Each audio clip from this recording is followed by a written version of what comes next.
Today I'm going to show you a quick demonstration of the Test Administrator Practice website. Right now I'm logged into californiatac.org. That's californiatac.org. And I'm going to click on the California portal right here. And I'm going to click on Practice and Training Tests. And notice the two icons at the bottom. There's the TA Practice and Training site, and then there's the student interface. I'm going to come back to the student interface in a few minutes, but for right now I'm going to click on the TA Practice and Training site. It's going to ask you to log in. I'm going to use the practice IDs that I sent out previously. I've been told that come April 1st that you'll actually be able to use your Tide login account to get in here, but for now I'm going to use the practice. And we're going to log in. And this is pretty much as you would see it if you were actually setting up a test ID session. If you scroll up and down here, you can see all the different tests that are available. You can pick one, you can pick two, you can pick different grade levels if you wanted to. So for our purposes here, I'm just going to pick one, and I'm going to start a session. The important thing to note here is the session ID right here. Actually, I'm going to highlight it, and I'm going to hit Control-C and actually copy it, because what I'm going to do now is I'm going to open up another tab or another browser window, or if you had other people, they could log in.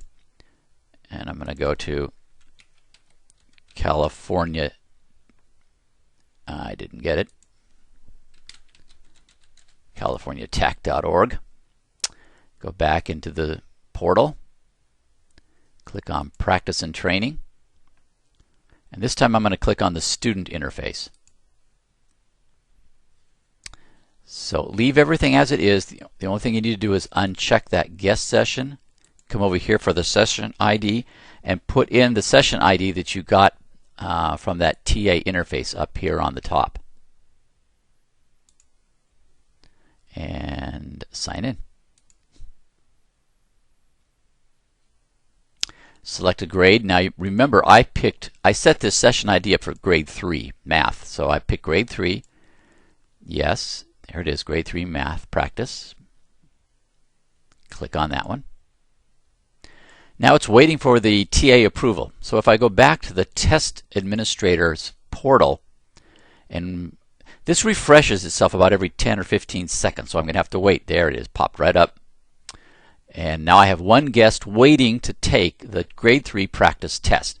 If you had other people signed in with that same session ID, they would all appear here.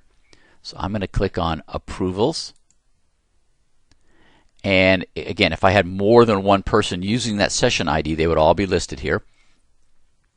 I'm going to click on See and Edit Details. If the student had any designated supports or accommodations, they would be listed here. Okay.